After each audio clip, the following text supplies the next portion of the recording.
We had replicated Davidson's pet shop on a set at the Universal Studios in Los Angeles. We were shooting an episode that my audience had already come to expect, a scene in which I myself make a fleeting appearance.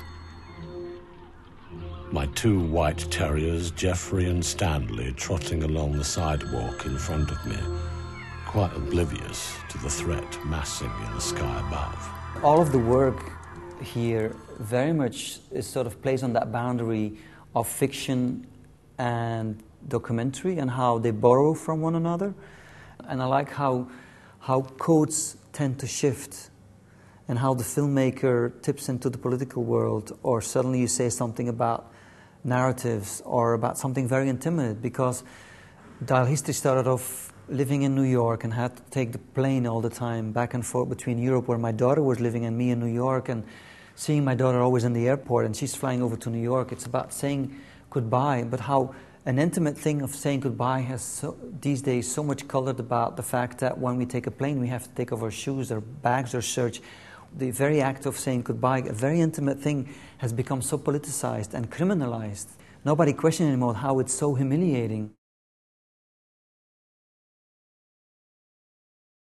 Double takes into, as a metaphor, it takes the birds of Hitchcock as a way to talk about a lot of different stuff. I wanted to have that film history and television history be part of that film, the whole climate of how television became big and how Hollywood had to redefine itself, and how I'm as a storyteller also become part of it.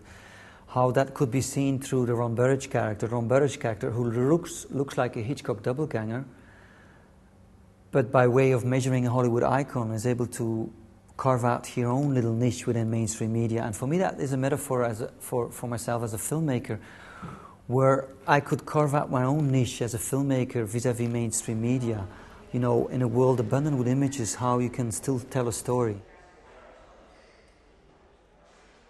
They all deal with sort of a dialogue. It's a dialogue between the cultures, or Hitchcock having a dialogue with Hitchcock, or a writer having a dialogue with a terrorist.